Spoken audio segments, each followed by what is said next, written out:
el origen de la bestia. Vamos a desarrollar el origen del anticristo. Este personaje apocalíptico que la Biblia designa con varios nombres, pero que cuando desde hace 2600 años, el libro de Daniel, el Espíritu Santo escogió nombres de bestias depredadoras para poder relacionarlas con los imperios mundiales. Por ejemplo, Babilonia, los medos persas y los griegos, se usó el nombre del oso, del león y de un leopardo. Pero cuando llegó en el Daniel 7 a la cuarta bestia, para poder designar el cuarto imperio que a través de la historia ha comprobado que ha sido cronológicamente exacta la Biblia, el Espíritu Santo no encontró ningún animal para poder designar a este último imperio mundial, y simplemente usó la palabra bestia, o sea, un animal cruel, sanguinario, depredador. Es increíble que no haya habido ningún animal con el que se pueda comparar al anticristo, el próximo y futuro dictador mundial. Y cuando venimos al libro de Apocalipsis capítulo 13, comenzamos a darnos cuenta que el libro de Daniel, el libro de Ezequiel, Zacarías y el Apocalipsis están interconectados. Dice el Salmo 119, 160, la suma de tu palabra es la verdad. En otras palabras, así como tenemos que llegar a una cantidad matemáticamente hablando, la Biblia tiene que sumarse. Yo tengo que tomar el pasaje de Daniel, compararlo con Apocalipsis 13, con el libro de Ezequiel, con el libro de Zacarías, y cuando sumo las 4 piezas del rompecabezas, me doy cuenta que ya tengo completamente el panorama para poder erigir una doctrina. ¿Qué cosas son las sectas o los grupos heréticos que desgraciadamente muchas veces llevan el nombre de cristianos y que no tienen nada de cristianos? Son organizaciones que sacan un versículo fuera del contexto, sin tomar en cuenta las otras partes de la Biblia, y construyen una doctrina herética. Por ejemplo, los mormones sacan el versículo donde Jesús dice, yo no sé cuándo va a hacer las cosas, solo mi Padre. Inmediatamente dicen, no, ya ves, Jesucristo no era omnisciente, porque no sabía cosas que su Padre sabe. Sin entender que en Filipenses capítulo 2 explica el Espíritu Santo que Cristo era igual que el Padre, pero que bajó al mundo y se sometió al Padre y hizo a un lado no su deidad, no su divinidad, sino sus poderes. Entonces, cuando comenzamos a profundizar en esto, comenzamos a sacar muchas verdades que se encuentran en la Biblia. Y antes de entrar en materia a este pasaje de Apocalipsis 13, y vamos a ir a Daniel también, vamos a usar esta ilustración bíblica también.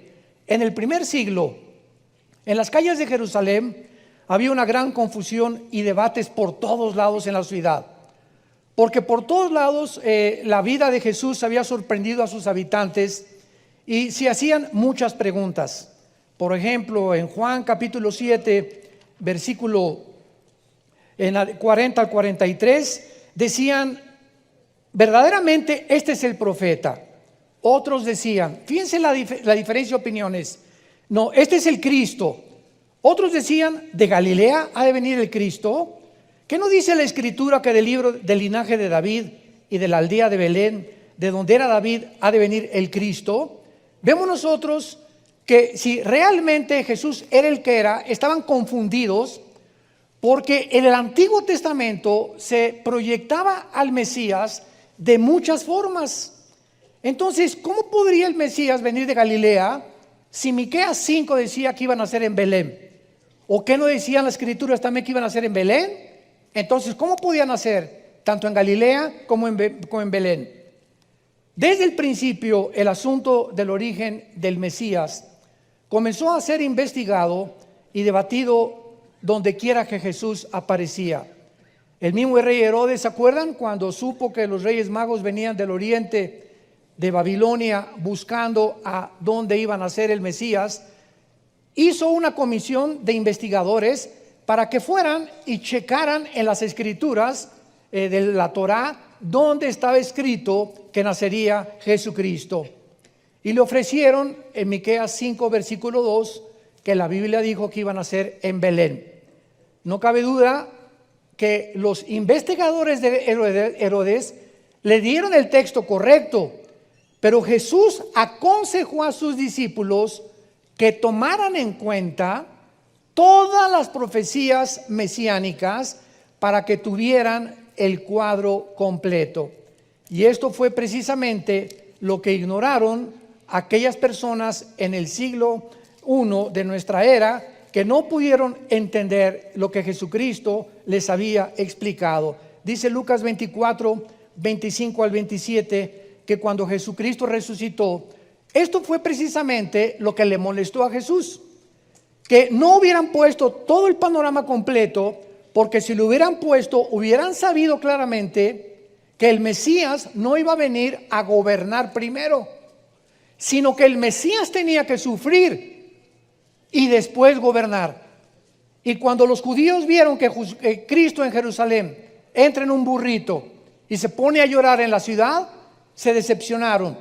Judas comenzó, ya tenía asegurada la Secretaría de Hacienda, Judas, segurísimo, y cuando oye, ¿verdad?, que Jesucristo no era el que realmente estaban esperando, porque no pusieron todas las profecías completas, comenzaron a decepcionarse, porque esperaban que el Mesías vendría a liberarlos del yugo romano. Y entonces Cristo resucita, y aún después de la resurrección vemos a los dos discípulos en el camino de Emaús discutiendo y debatiendo si realmente Él era el Cristo o no era el Cristo. Y dice Lucas 24, 25, Jesús les dice: insensatos.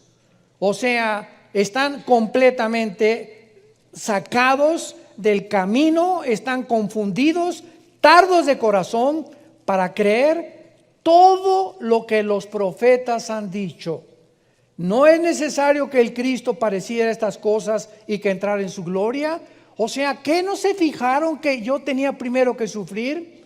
Y en el versículo 44 les dice: estas son las palabras que les hablé, estando aún con vosotros, que era necesario que se cumpliese todo lo que está escrito en la ley de Moisés, en los profetas y en los salmos. Y cuando entramos a abordar el tema del anticristo, nos encontramos con el mismo problema.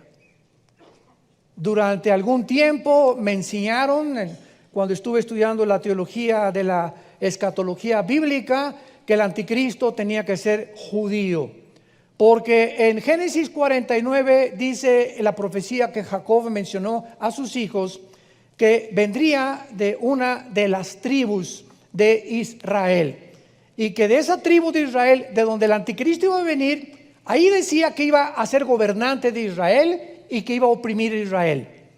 Después, otra profecía del anticristo, Daniel 11, 35 y 36. No, pues que el anticristo del amor de sus padres no va a hacer caso, y decían, pues es que entonces el anticristo era hijo o descendiente de Abraham, Isaac y de Jacob.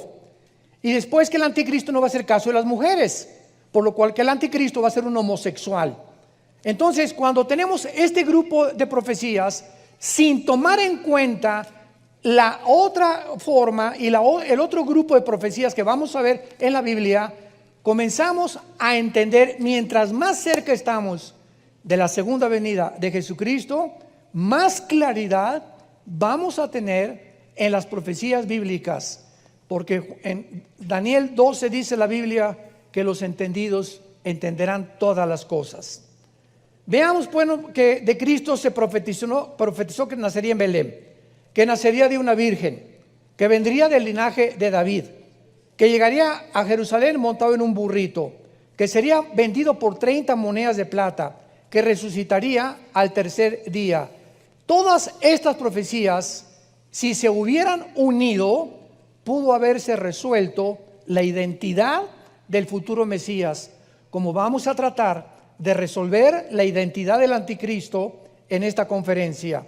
Si hubieran puesto las profecías de Cristo, hubieran sabido que sería profeta, pero que también sería Mesías, que sería siervo, pero también rey, que sufriría, pero también vendría a la gloria, que moriría, pero volvería a resucitar, que sería el Hijo del Hombre, pero también el Hijo de Dios, que sus raíces estarían en Belén, pero también en Galilea y en Judá.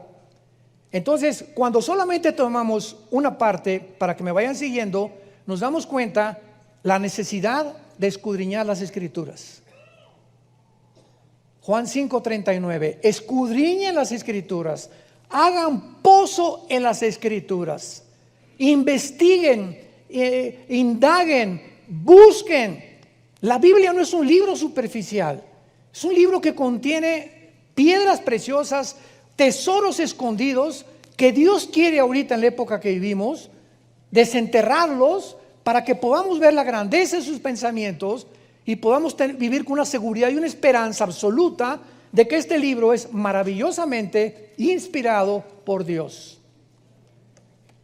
Veamos ahora en el capítulo 13 del Apocalipsis, donde se describe de una forma muy sorpresiva el ministerio del anticristo, sin darnos cuenta que el capítulo 17 del Apocalipsis es primero que el capítulo 13. Porque en el capítulo 13 se describe el ministerio del anticristo y en el capítulo 17 se describe a la gran ramera, al sistema religioso. Entonces, ¿qué es primero? ¿La gran ramera o el control que se va a tener el falso profeta de las religiones o el gobierno del anticristo? La Biblia nos muestra claramente que los primeros 3 años y medio de los 7 años de tribulación, la gran ramera controlará a través de la religión y la persecución al mundo y a los mártires que va a asesinar. Y después la ramera en Apocalipsis 17 se retrata montada sobre una bestia que es el anticristo, dándonos a entender que el poder religioso controlará al poder político la primera mitad de la tribulación. Y ahí mismo en el capítulo 17 de Apocalipsis dice que después del anticristo, cuando la ramera haya terminado su ministerio, se deshará de la ramera, la quemarán porque es una ciudad que juntará todas las religiones, y entonces el anticristo a los 3 años y medio entra al templo de Jerusalén y se erige él como Dios. Entonces vemos primero la persecución de la iglesia falsa y después el gobierno político del anticristo. Pero el Espíritu Santo no nos puso cronológicamente el Apocalipsis. Nos pone primero el ministerio para que a nosotros nos es dado acomodar las piezas del rompecabezas. Eso es lo que Dios anhela de todos nosotros, que no solamente de una forma superficial leamos, sino que escudriñemos y comencemos a descubrir los secretos escondidos que Dios escondió y los misterios para que nosotros con la diligencia del estudio podamos descubrirlos.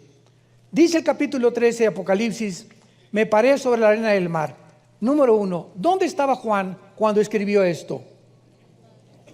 Se encontraba en una isla exiliado por el gobierno romano que se llama Patmos, la isla, junto al mar Egeo, que es a un lado, ¿verdad? O el lado occidental de Grecia. Entonces, cuando dice Juan, me paré sobre la arena del mar, ¿en qué mar se encontraba Juan? En el mar Mediterráneo. Bueno, hasta ahí ya ubicamos geográficamente a Juan. Después de que sabemos que Juan estaba en el mar Mediterráneo, cuando recibe la visión del anticristo, dice así: vi subir del mar una bestia que tenía 7 cabezas, 10 cuernos, en sus cuernos 10 diademas y sobre sus cabezas un nombre blasfemo. Vean ustedes que cuando la Biblia dice vi subir del mar una bestia, nos damos cuenta que la ubicación geográfica primero de donde el anticristo será, no será del río Bravo, ni tampoco del océano Pacífico, ni tampoco de Londres, ni del río Danubio, ni del río Nilo. No, lo primero que el Espíritu Santo nos presenta aquí es que el anticristo surgirá de una de las áreas del Mediterráneo. Durante mucho tiempo se enseñó que el anticristo saldría de Roma. ¿Por qué? Porque en Daniel 9, 25 al 27 se explica de un príncipe que ha de venir y de un pueblo que arrasó con Jerusalén en el año 70 después de Cristo. Pero cuando nos damos cuenta que los 10 dedos de la estatua de Nabucodonosor, estoy hablando ya de escatología y profecía porque creo que todos ustedes tienen principios elementales. No oigo muchos amenes. Bueno, ya para qué. El estatua de Nabucodonosor, que el sueño que él tiene es la estatua con la cabeza de oro, los brazos de plata, el vientre de bronce. Las dos piernas de la estatua del capítulo 2 de Daniel eran de hierro y los dedos de los pies eran de barro mezclados con hierro. Entonces, Nabucodonosor le habla a los brujos, a los astrólogos, a los magos, porque desde la antigüedad todos los gobernantes, un 90%, han tenido asesoramiento de chamanes y de brujos. Han buscado siempre a través del ocultismo que les digan cómo está el gobierno o hasta dónde van a ir. Entonces todos los brujos fracasaron y Daniel recibe de Dios la interpretación del sueño de Nabucodonosor. Sabemos que este sueño lo puso Dios y en este sueño le dice Dios a Daniel a Nabucodonosor: tú eres la cabeza de oro, Babilonia, porque Daniel se encontraba en el imperio babilónico. Los brazos y el pecho de plata es otro reino que seguirá al tuyo. Y de acuerdo a la Biblia, damas y caballeros, señores sociólogos y historiadores que nos escuchan, de acuerdo a la Biblia, cronológicamente la historia corrobora que así fue como se sucedieron los imperios mundiales. Entonces le dice Dios a Daniel: después de ti vendrá otro reino, otro imperio, que fueron, ¿quiénes? Los medos y los persas. Hicieron una alianza media contra Persia, que es ahorita Irán. El nombre de Irán en la Biblia es Persia. En 1935 le cambiaron el nombre a Irán o República Islámica de Irán. Y después vendrá otro imperio que es el bronce del vientre. ¿Quién siguió de los medos y los persas, señores historiadores? El imperio de los griegos, Alejandro el Magno, que a los 21 años de edad muere su padre Filipo y conquista casi el sur de Europa, el norte de África y casi todo el Medio Oriente. Y le dice Daniel al rey Nabucodonosor: y las piernas será un cuarto reino fuerte, tremendo, que pisoteará completamente todo. Y los 10 dedos de barro será el último imperio mundial, porque el barro no se mezcla con el hierro, así como el hierro con el barro.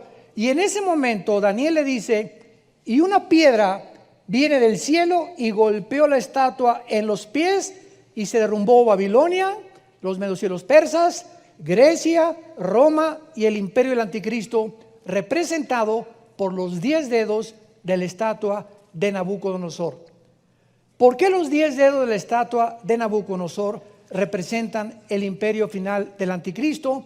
Porque date cuenta los metales: oro, plata, bronce, hierro mezclado con barro. ¿Ven ustedes cómo se van diluyendo los metales? En otras palabras, los gobiernos, de acuerdo a la Biblia, irían de arriba hacia abajo. No habría evolución de los sistemas de gobierno del ser humano. Llegarían completamente a un punto donde se iban a desintegrar, a confundir y a mezclarse unos con otros, exactamente como lo estamos viendo en el siglo XXI. ¿Qué es el siglo XXI? Pues un siglo donde después de la Segunda Guerra Mundial, en el siglo XX, vino la democracia con Estados Unidos de Norteamérica. Todos los países comenzaron a tratar de seguir el modelo de Estados Unidos. Después el comunismo cae, 1989-90. El muro de Berlín que separaba la Alemania occidental de la oriental es derribado. Y después de que acaba el comunismo, cuando Gorbachev demuestra que es un fracaso como ideología, no sirvió para nada el comunismo, fueron millones de muertes bajo este régimen. Entramos al siglo XXI, vuelve Putin a resurgir ya no el comunismo, China comunista tampoco es comunista, es comunismo capitalista. Vean la mezcla. Igual que Rusia, ¿verdad? Putin tiene más ética y más moral que los gobernantes de Occidente. Putin acaba de proclamar: en Rusia no vamos a permitir jamás el transgénero, ni que ninguna escuela le enseñe a un niño que no es un niño ni que es una niña. Increíble que este presidente, que se dice que es comunista, tenga más ética y más altas las normas de moral que los occidentales. Entonces vemos nosotros la mezcla donde el comunismo, pues ya no es comunismo, porque ahora los comunistas se confiesan y también creen muchos en Dios. Cuando el comunismo, las bases del comunismo de Marx y de Engels, que llevó a cabo Lenin, en 1917 con la revolución bolchevique, las bases del comunismo, escúchame esto: tú, para que fueras comunista, porque yo fui comunista y milité en el Partido Comunista antes de ser cristiano, entonces conozco perfectamente bien la dialéctica materialista y el socialismo comunista, que es una mezcla y es un barniz nada más. Para ser comunista, número uno, no podías creer en Dios, porque la base del comunismo es el ateísmo. Número dos, tenías que ser humanista, no humanitario, humanista. ¿Qué es el humanismo? El creer que el hombre tiene la resolución para los problemas del mundo. Dios no los tiene, los tenemos nosotros. Número tres, tenías que creer que venimos de Chita, que crees en la evolución. Entonces es un gobierno ateo, humanista, de una forma clara evolucionista y finalmente relativista, donde la verdad no existe más que en el gobierno. Y el gobierno tiene que controlar completamente las masas tarde o temprano a través de la expropiación de las propiedades, donde la libertad ya no es libertad. Entonces esto ya no existe, porque ahora nos damos cuenta que ya fracasaron. Ahora se mezcla comunismo con socialismo, con capitalismo, como en China, como en Rusia, etcétera, etcétera.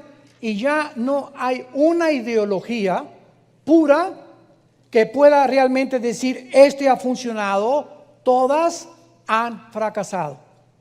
Y el gobierno del anticristo, como el antiguo imperio romano, las dos piernas de hierro del rey representan a Roma, que fue el cuarto imperio después de Grecia. ¿Por qué dos piernas? Porque el imperio romano fue dividido en dos: en Constantinopla, que es ahora Turquía, Estambul, y en Alejandría. Entonces el oriente y el occidente, ahí terminó el imperio romano. Se dividió entre el oriente y el occidente, y de ahí salen los 10 dedos de los pies. En otras palabras, el gobierno del anticristo vendrá, o será una resurrección del antiguo imperio romano. ¿Qué significa esto? Roma no solamente conquistó Europa, Roma conquistó el Medio Oriente también. Alejandro el Magno muere en Babilonia y los romanos casi se extienden un poco antes del Imperio Otomano Turco del siglo XIX. Entonces, cuando hablamos nosotros de que el último gobierno del anticristo van a ser 5 naciones del occidente, de Europa, y 5 naciones del oriente, y se van a juntar 5 naciones de Europa con 5 naciones del Medio Oriente, porque el Medio Oriente formó parte del Imperio Romano. Y cuando oigamos un G10, que se ha unido 10 naciones, 5 del Medio Oriente y 5 de Occidente, de ahí saldrá el anticristo.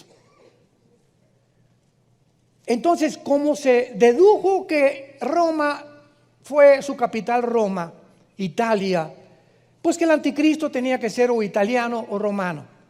Pero se les olvidó a muchos teólogos que el imperio romano también estuvo formado del Medio Oriente. Y vemos nosotros que en la Biblia al anticristo se le llama el asirio. El asirio. O sea, antes de 4 o 6, 7 siglos atrás, Asiria, en la Biblia, Asiria unía a Irak. O sea, no había divisiones ahorita entre Siria y Irak. La Mesopotamia eran completamente iguales. Asiria e Irak era una sola nación, los asirios. Y unía también a Irak y unía a Turquía. Y muchas veces a Egipto también. Ahora en 1930 30, entre los 30 y los 50, el Medio Oriente fue dividido por los ingleses, por la Liga de Naciones.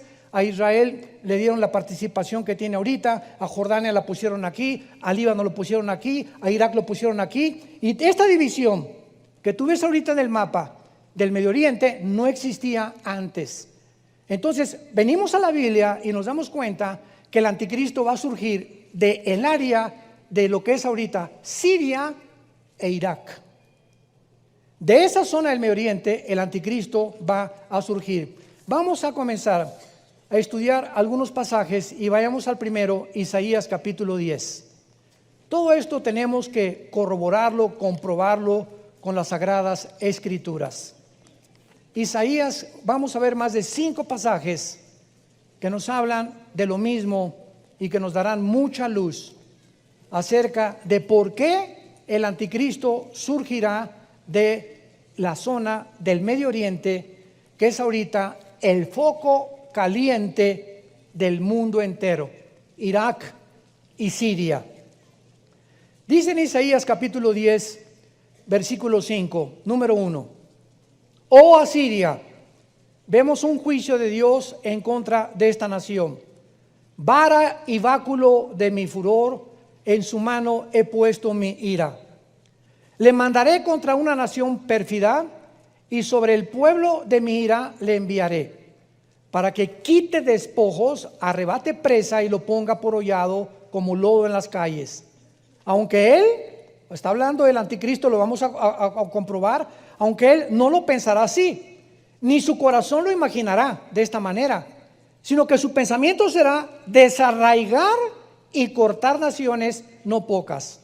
Porque él dice, mis príncipes no son todos reyes. ¿Quiénes serán los príncipes del anticristo? Los 10 dedos de la estatua o los 10 cuernos que tiene el anticristo en Apocalipsis 13 y en Apocalipsis 17. Escúchame bien, ahorita que veamos que el anticristo será un ser humano con una personalidad que ya existió antes,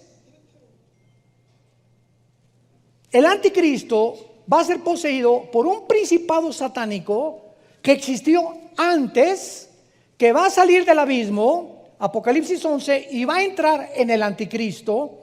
Y cuando entre el anticristo será un instrumento completo de Satanás, y los 10 reyes, los 5 de Europa y los 5 del Medio Oriente, serán 10 príncipes satánicos. Porque lo semejante atrae a lo semejante. Él no puede controlar a reyes que estén en contra de él. Esto es a lo que se refiere sus príncipes, y les menciona, no son reyes. Versículo 12, saquen un microscopio o una lupa. Pero vamos a ver que el contexto nos está hablando del final de los tiempos. Esto es importante al interpretar la Biblia.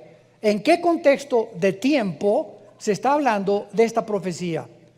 Dice así: acontecerá que cuando, después que el Señor haya acabado toda su obra en el monte de Sión y en Jerusalén, sabemos que no ha acabado, ¿verdad? Imposible. ¿Cuándo acabará esto? En la segunda venida de Cristo. Cuando Dios haya acabado, entonces castigará el fruto de la soberbia del corazón del italiano, del inglés, del que salió de Tlalnepantla, del rey de Asiria, y la gloria de la altivez de sus ojos. Aquí se está emitiendo un juicio contra Siria, pero al mismo tiempo se entiende que Dios lo va a usar como un instrumento de su juicio. Pero en el versículo 12 que acabamos de leer se nos revela claramente que hasta después, cuando venga la culminación de la historia, Dios va a castigar al rey de Asiria. Es claro que si Dios no ha terminado todavía, culminará con la segunda venida de Cristo, el rey de Asiria será castigado. ¿Quién es ese rey de Asiria? Que cuando venga Jesucristo lo va a destruir. Y según de Tesalonicenses 2 dice la Biblia, el apóstol Pablo, que se manifestará aquel inicuo con señales y milagros, prodigios mentirosos, refiriéndose al anticristo, a quien el Señor destruirá con el resplandor de su venida. Y Apocalipsis 19 del 11 en adelante, y vi a un caballo blanco que venía del cielo, montado el verbo de Dios, a hacer justicia contra las naciones. ¿A quién viene a castigar? Al rey de Asiria. Y sabemos claramente, por lo que vamos a seguir leyendo, que entonces se está refiriendo al anticristo. Vayamos ahora a Isaías 14, versículo 25, donde se vuelve a emitir el mismo juicio otra vez. Y dice Isaías 14, 25, quebrantaré al asirio en mi tierra. O sea, será un líder que se levantará, tratará de desarraigar a las naciones y que será destruido hasta la segunda venida de Jesucristo. Pero no solamente eso, sino se nos dice la ubicación geográfica donde el anticristo va a ser destruido: en Jerusalén, en Israel, en la tierra de Dios. Y en mis montes lo hallaré, su yugo será apartado de Dios y su carga será quitada de su hombro. Aquí se vuelve a emitir el mismo juicio. Dios castigará al asirio en Israel, por lo que en ese tiempo Israel descansará de su azote. Vayamos a Isaías 30, otro pasaje, Isaías 30, versículo 31 al 33. ¿Ya ven por qué tienen que traer su Biblia? ¿Ya ven? Isaías 30, del 31 al 33. Pongan mucho cuidado. Porque Asiria, que hirió con vara, con la voz de Jehová será quebrantada. Y cada golpe de la vara justiciera que asiente Jehová sobre él, será con panderos, con arpas, y en batalla tumultuosa y peleará contra ellos. Porque Tofet, ¿saben ustedes qué es Tofet? Apúntalo en tu Biblia: el lago de fuego. Tofet es la palabra hebrea que se da en el Antiguo Testamento para el lago de fuego. Porque el lago de fuego o el Tofet ya de tiempo está dispuesto y preparado ¿para quién? ¿De qué rey está hablando el contexto? Del rey de Asiria. Profundo y ancho, cuya pira es de fuego y mucha leña, el soplo de Jehová como torrente de azufre lo enciende. Vayamos ahora a Miqueas, capítulo 5. Miqueas, capítulo 5, versículos del 5 al 6. Otra vez, veamos el contexto del pasaje. Miqueas 5, del 5 al 6. Y este será nuestra paz, nuestro shalom. Está hablando de Jesús. ¿Cuándo vendrá Jesús a hacer la paz de Israel? Cuando el asirio viniere a nuestra tierra y cuando hollare nuestros palacios, entonces levantaremos contra él 7 pastores y 8 príncipes, y devastarán la tierra de Asiria a espada con espadas, la tierra de Nimrod, para que no quede duda de que aquí no es un lenguaje simbólico, ni tampoco es un lenguaje parabólico. Se menciona claramente que este rey de Asiria es el original de Nimrod.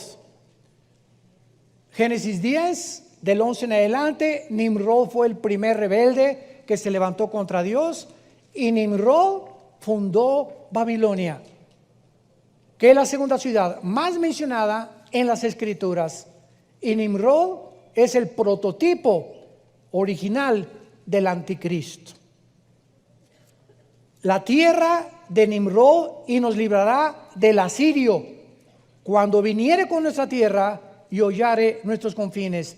No cabe duda que la Biblia es clarísima cuando a la personalidad del anticristo se le designa como el asirio. Pero se dan cuenta cómo estos pasajes muchas veces no fueron tomados en cuenta cuando se le asignó al anticristo el título de que vendría de una de las tribus de Israel. Ahora hay una forma maravillosa en la cual podemos compaginar las escrituras que dicen que posiblemente el anticristo surja de una tribu de Israel, pero al mismo tiempo que viene de Asiria. Fue lo mismo que con Cristo. La Biblia decía: de Belén surgirá, y también de Galilea. y no podían decir cómo se podía compaginar. ¿Cómo podía ser rey y profeta? ¿Cómo podía ser siervo y podía ser rey? ¿Cómo podía llamarse el Hijo del Hombre y además el Hijo de Dios? Y entonces esto confundió las mentes de los teólogos del Antiguo Testamento. Pero vean ustedes, antes de pasar a darnos el final estocada, en el libro de Ezequiel capítulo 31, hay una revelación maravillosa, escondida detrás de las páginas que Dios quiere escondernos y que nos quiere revelar. En el capítulo 31 de Ezequiel se revela a una persona, versículo 3, que se le llama el asirio. Síganme con mucho cuidado. Se le llama el asirio. Ok. A través de todo este capítulo se nos muestra que este hombre llamado el asirio estuvo en el jardín del Edén. Versículo 8. Los cedros, todo el pasaje está hablando del asirio, no lo cubrieron en el huerto de Dios. ¿Qué relación hay así el huerto de Dios? Las hayas no fueron semejantes a sus ramas. En el huerto de Dios fue semejante a él en su hermosura. ¿De qué manera el Espíritu Santo está ubicando al asirio en el huerto de Dios? Cuando sabemos que en el huerto de Dios estuvo Satanás. Versículo 9. Lo hice hermoso con la multitud de sus ramas. Aquí se le compara a un árbol. Un árbol que estuvo en el huerto del Edén y que se llama el asirio. Y todos los árboles del Edén que estaban en el huerto de Dios tuvieron de la envidia. ¿Quiénes son estos árboles que el Espíritu Santo está usando para poder relacionarlos con los ángeles caídos que se encontraron en el huerto del Edén con Satanás? O sea, si vamos a Génesis capítulo 3, encontramos el árbol de la vida, el árbol de la ciencia del bien y del mal y los árboles frutales. Y encontramos a Satanás como una serpiente. Pero la palabra Hasheas, que se llama en el hebreo un ser luminoso, no era realmente como una serpiente. Esto es un simbolismo nada más. Entonces, Satanás estaba ahí en el huerto. Y si Satanás estaba en el huerto del Edén, no estaba solo. Ahora, ¿se acuerdan ustedes cuando en esta serie, creo que fue aquí donde compartí, si no consíguela, creo que fue la quinta o la sexta parte de la serie que estoy dando, Los Misterios de Dios, les compartí que el huerto del Edén era un huerto chiquito y Edén era la tierra. Entonces, el Edén se le llamaba toda la locación geográfica que Dios escogió para que el hombre viviera, y dentro del Edén puso un huerto, un jardín para Adán y para Eva. Por lo que en el Edén estaban los ángeles caídos. No estaba solo Satanás en la tierra. Y ya estaban caídos, ya existían antes que nosotros. ¿Por qué? Porque a Satanás, Juan 12:31, Juan capítulo 14, se le llama el príncipe de este mundo. ¿Cuándo fue relegado de rey a príncipe? En su caída. O sea, Satanás, antes de que Dios pusiera al ser humano en este mundo, ya él estaba en el planeta Tierra, donde desde aquí planeó el pinochetazo al cielo, el golpe de estado, el coup al cielo. Dice Isaías 14, 12 y 14, subiré sobre las nubes. Si subes, es que Satanás estaba abajo. Y pondré mi trono junto al rey y seré igual a Dios. Él estaba abajo del tercer cielo, fue criado en el tercer cielo, pero fue arrojado al planeta Tierra para que aquí en todo el sistema, la Vía Láctea, que es de todos los planetas, te das cuenta que todos los planetas están como abollados por meteoros, y parece que hubo una catástrofe en nuestro sistema solar que los astrónomos no pueden explicar. Por eso hice este libro, La invasión de los ángeles caídos. Porque lo que los astrónomos, lo que los investigadores, sociólogos, antropólogos, etcétera, etcétera, quieren investigar a través de la ciencia, nunca van a llegar a penetrar el mundo espiritual escondido en las páginas de la Biblia. Y estas cosas, acuérdense ustedes que cuando Cristo contaba parábolas, agarró a los discípulos y se lo trajo para acá y les dijo: la gente no entiende lo que estoy diciendo, pero a ustedes les es dado, Mateo 13, conocer los misterios del reino de Dios. Y a ti, y a ti, y a ti, y a ti, y a ti, y a ti, y a mí, Dios nos da el privilegio de revelarnos sus misterios en la palabra. Para que podamos enriquecer nuestra vida espiritual, no solamente para enriquecer el intelecto, sino para que con este conocimiento tengamos una comprensión más, una cosmovisión más grande de por qué el mundo está como está y qué es lo que va a pasar y hacia dónde va el mundo y hacia dónde nos dirigimos a una velocidad vertiginosa. Lo hiciste hermoso, versículo 9, en el huerto de Edén tuvieron envidia. Y finalmente dice en el versículo 18, al acabar este capítulo 31 de Ezequiel, versículo 18: ¿a quién te has comparado así en gloria y en grandeza entre los árboles del Edén? Porque serás derribado con los árboles del Edén en lo profundo de la tierra, entre los incircuncisos yacerás, con los muertos de espada. Este es Faraón y todo su pueblo, dice Jehová el Señor, mostrándonos el Espíritu Santo que también el Faraón de Egipto era un principado satánico.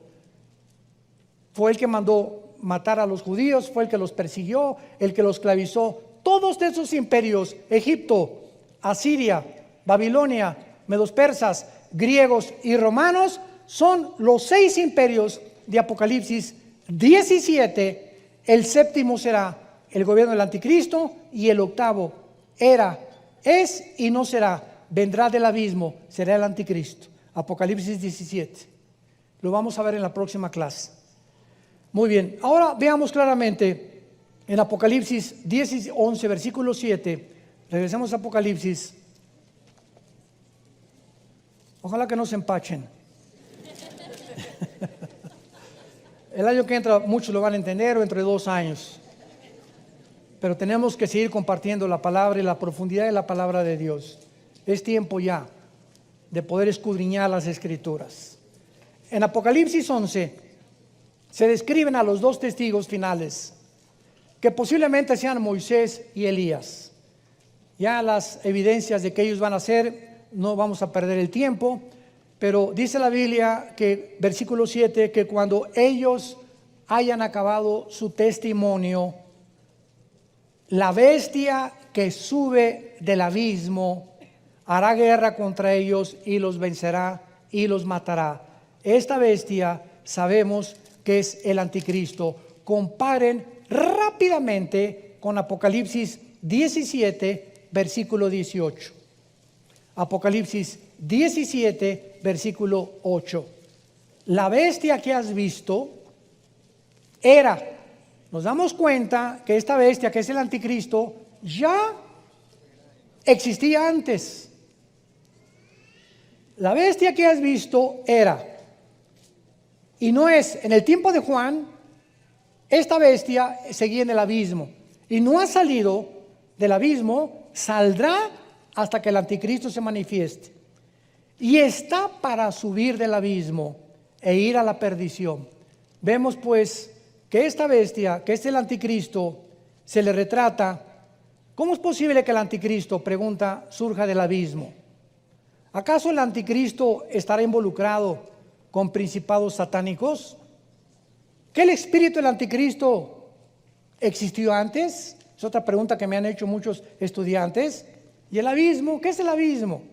¿Es un lugar físico, real, en el centro de la tierra, o es un lugar espiritual? No cabe duda que necesitamos encontrar todas estas respuestas en la Biblia, pero vamos a ver claramente que todas estas revelaciones acerca de la dimensión del mundo espiritual nos ayudan a comprender la naturaleza de la bestia y el anticristo, porque si no entendemos lo que Cristo hizo con los demonios, y si no entendemos que los demonios no son los ángeles caídos, son 2 entidades completamente diferentes, Los ángeles caídos no se meten en las personas. Los demonios sí se meten en las personas. Pero el principado satánico que existió antes, que posiblemente haya sido el de Alejandro el Magno o el de Asiria, va a entrar y salir del abismo y entrar al anticristo. O sea, el espíritu de la bestia surgirá del abismo para poseer a un hombre. Y este hombre, poseído por una entidad espiritual, surgirá como la bestia en su forma final. ¿Ya me siguieron? Para que entendamos claramente. Porque si el anticristo va a ser un hombre como tú y como yo, va a tener espíritu. Somos espíritu, alma y cuerpo. Pero nosotros los cristianos hemos descubierto que podemos tener dos espíritus. ¿O no? ¿Cuántos espíritus tienes? Si eres cristiano tienes dos, tu espíritu y el Espíritu Santo. ¿Verdad? Tenemos dos espíritus, lo dice Romanos capítulo 8. El Espíritu de Cristo está entre nosotros y aparte nuestro espíritu. Él entró a nuestro espíritu. Entonces nos damos cuenta que la dimensión espiritual, los espíritus pueden entrar a personas espirituales como tú y como yo y hacer una doble existencia o alterar la personalidad, que comienza la psicología por no entender que hay entidades espirituales que pueden poseer a los seres humanos. Le llaman esquizofrenia, sociopatía, paranoia, psicosis, etcétera, etcétera. Nombres clínicos para poder determinar que una persona tiene desórdenes múltiples de la personalidad. Y pues como los psicólogos y los psiquiatras, no quiero ofenderlos, pero simplemente no hay una medicina para un esquizofrénico, ni para un paranoico, ni para un psicótico, ni para un sociópata, más que chochos, pastillas tranquilizantes, es todo. No se puede manejar a una persona clínicamente clasificada con problemas mentales más que con tranquilizantes o con químicos que puedan establecer un balance en su sistema nervioso central para que esa persona pueda actuar normalmente, sin darnos cuenta que mientras más químicos tomas, más te descompone tu personalidad y sales a un lugar mucho peor que el que te encontrabas. Porque la ciencia no puede dar la solución a la sangre de Jesucristo, que es la que nos limpia de toda situación del pasado y del presente, si nos mantenemos una vida en santidad. Ahora es claro entonces que será un ser humano nacido de mujer, el anticristo, y también una espiritual entidad satánica. Y quiero ahora concluir para unir la forma como se manejó de que el anticristo era romano y que se refiere a Israel con el asirio. En el año 700 antes de Cristo, o sea, hace 2700 años, la tribu, acuérdense que Israel estaba dividido en la tribu del norte y la tribu del sur. La tribu del norte, Israel, fue llevada cautiva por los asirios. Otra vez surge el nombre de Asiria. Los asirios fueron los primeros que se llevaron a 10 tribus exiliadas al norte, a Siria, y hasta este momento, el siglo XXI, esas tribus desaparecieron en la historia. Y esas tribus de Israel se mezclaron con asirios y después con africanos. Hay etíopes judíos, hay mexicanos judíos, hay españoles judíos, en fin, los judíos están repartidos en el mundo entero. Y cuando hablamos de que el anticristo será también asirio, pero también puede ser judío, no hay ninguna discrepancia, porque las mismas raíces, escúcheme con mucho cuidado, las mismas raíces de Hitler están descubriendo que era judío.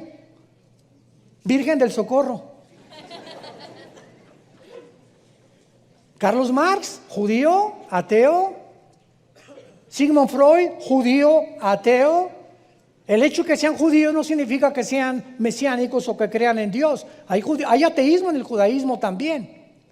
Entonces vemos que el anticristo puede ser, si va a salir de Asiria y de esa región del Medio Oriente entre Irak, Siria, el Líbano, Egipto, etcétera, etcétera, esa persona puede ser alguien que se mezcló hace 2700 años y que traiga sangre judía y al mismo tiempo que surja de Asiria.